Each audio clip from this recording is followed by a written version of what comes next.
Now it's time, though, we should probably bring up the highlights. Kicked off with Taj Burrow and Kolohe Andino, the first heat of the day. TB got it going on. Very strong performance from the ratings number 2 going into this event. Oh, pretty classic to see this matchup because Kolohe had Taj's number. He had a little room to play around in the tube here, and Taj ended up getting a nice clean 5-7-7, couple of mid-range scores, and he was off into the next one. Nat Young then took the lineup and got a couple of great ones here. Pretty tricky heat against Jeremy Flores. Those guys have had a couple already. Nat Young got a great start though. Great start, and also got a 4-3-3 here. Very smart in his decision-making. Got a clean hack off the top. Showed a little bit of water here, just speed jam to set up that final move, and he ended up moving on into round 4 after that effort. Two of the hometown crowd's favourite surfers battling it out in the third heat of round 3. Adriano De Souza and Miguel Pupo. Adriano, coming off a win down at Bells Beach, could not be stopped. Oh, that wave came in at a 6.67, then this wave, a 5.33. Had a nice rhythm going with the barrel, nice glassy conditions, and he's always good to complete that finish, and he moved on to round 4. Gabriel Medina and Travis Logie, another goofy-footed matchup, and it was Gabriel Medina who got the jump on Logie. But have a look at this pit for Logie. Fought hard, didn't he? Yeah, impressive. 9.27 for Logie in that tube exchange. Medina kept fighting back and got a 7.07 for that insane rotation on the backhand. He was landing everything into the wind there. Yeah, I really love that aerial from Gabriel. Fully extended, worthy of a big score, and the judges certainly stamped it. Ace Buchan took on CJ Hobgood in this heat. A couple of clean backside turns. Started Ace off with a 4.5 here. Methodical in his rhythm. Started building throughout this heat, and he was able to eliminate 2001 world champ with his 7.77 here. Great combo on this ride from Adrian Buchan, just floating with speed toward that end section and absolutely unloaded. Got himself a hefty score and moves on through. Kelly hit the lineup and started putting on a clinic, probably the best heat of the entire day today. Kelly got a 9.97 here that we saw in the daily highlight reel, but he didn't stop there. Packed an 8.77 here. He was throwing away huge scores at the end of this heat. He was dropping excellent rides. So Kelly had a blinder out here today in the third round, and he was just having a lot of fun. This one was the 9.0, locked and loaded, super deep, and look how much momentum he has to go for this inside crack off the top. Everything was going his way, and he left Pakadauskas out in the dark, waiting out the back. Then we had Joel Parkinson and Glenn Hall. The upset of the day, Glenn Hall, the rookie who hadn't made a heat prior to Brazil, came into today's action probably as the real underdog. Not too many people would have backed him to beat Parko based on Parko's form so far this year, but Micro, he just kept battling it out and he got the win. Oh, massive upset. We see Glenn again, another vision here on the back end, getting a 5.33 and had one of the biggest heats of his career, eliminating last year's world champion, as Parko's going to have to rinse that one off and come back big time. He wants to get involved in this world title race once again. We moved on and saw Michel Perez take the lineup against Pete Durbridge. This heat went right down to the wire, and Michel Perez in the final stages got himself into this pit and was extremely happy to be moving on through to round 4. Feeling the mana on that 6.60 and took out Pete Durbridge, who's so consistent. Then one of my favorite heats of the day, a great matchup with Julian Wilson and Sebastian Zietz. Wilson getting a 9.17 here, and he ended up losing this one. Yeah, probably one of the best exchanges we saw all day, especially towards the back end of the heat. These guys just went wave for wave, and Sebastian Zietz ended up coming out on top. He loved that little air double grab. He was even smiling in the air on that one. Always keeping it loose and fun as he was just popping little shove-its along the way. We've got Julian, though, with a pretty meaty section at a 7.17 here, as he looked like he was going to take control. That got Julian into the lead in the final stages, but then he had to turn around and watch this. The stand-up Solars packing the pit, 8.03 for Seabass, and style his way through that little twist and wrap. Just reminds you of all the sessions that he pulls off and backdoor and off the wall right at home. Yep, and this was the one that did it for him, a double barrel, and just punched through the curtain, got a big score, and got the jump on Julian. An exciting one there came to a close, and Sebastian Zietz moved on to the next one. Then another matchup that we were loving was Felipe Toledo and Josh Kerr. The thing was, they had to restart after no waves at the start of the heat, and it was all Felipe, and we really didn't even see Josh get started. He had a quiet one, Josh Kerr. He was feeling really confident going into this heat, but Felipe, he just had great rhythm once he got going. and he couldn't be stopped.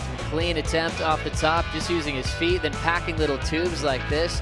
Another one of those one-sided affairs where it was all going in favor of Toledo. The next heat was Jordy Smith versus Kai Otten. The scrappiest heat all year, Jordy, even though he got the win. He did really put on a fantastic show, and he certainly wasn't too happy with himself, even though he did plant this little number. We had about 16 minutes go on the clock, and they still only had 2s and 3s. Finally, Jordy started building. He got a 6.67 there to kind of open up the door a little bit to move on to the next one. The final heat of the round was Mick Fanning taking on Brett Simpson.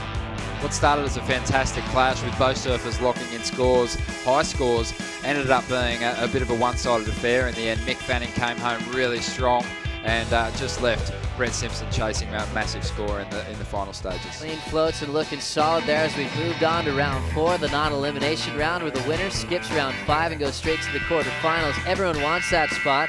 Taj Burrow started to try to getting a run going here, but he ended up not getting that top spot. He had to surf in round 5. Yeah, that's right. And Taj, that interference, I think it really wreaked havoc on his momentum in this contest. Adriano de Souza just getting what he needed on the board, and he wasn't even involved in the altercation, and he was just down the beach doing his own thing. Got a 6.33 there, and he ended up getting a nice Galassi one, free falling, and the judges gave him an 8.33. So he started moving into the lead, and things got pretty exciting as he was fighting for his finishes. Taj and Adriano has had finals before out here, but it was the interesting point with the priority interference. Taj Burrow on Nat Young lost that big number and ended up going into round 5. A lucky jump for Adriano, and then it was straight into the second heat of round 4. On paper, you're seeing Gabriel Medina, Adrian Buchan, and Kelly Slater. You're kind of thinking Kelly or Gabriel's going to get the jump, but Ace Buchan knew what was going on.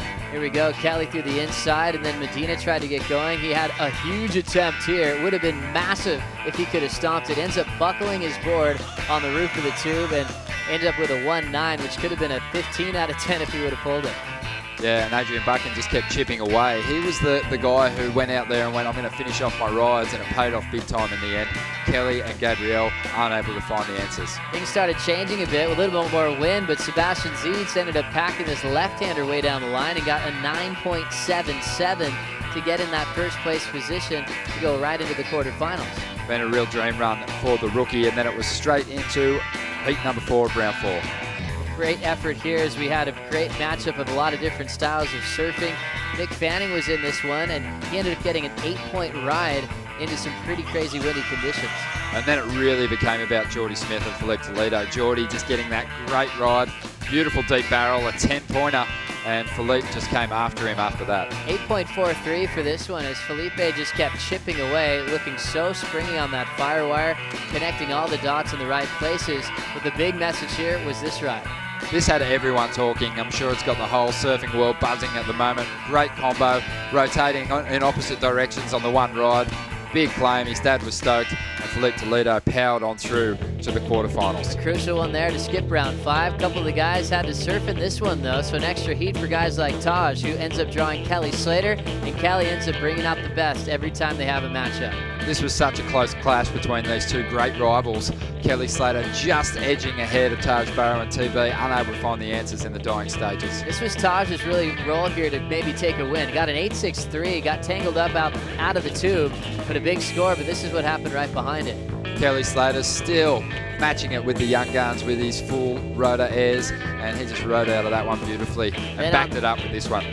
Backhand 6.6 here, just kept ripping his way down the line and took out Taj once again to make it onto the quarters. That's right, TB looking pretty disappointed about that result. We then went into the second heat of round 5. Gabriel Medina kicked it off with a Superman on his very first ride. 6.87 for that move. Not a whole lot of guys can attempt that in heats. Medina's done it a few times and always has a little bit more room to run through the inside section. He just kept going with the aerials and landed that backside air reverse. Great rotation for another keeper score.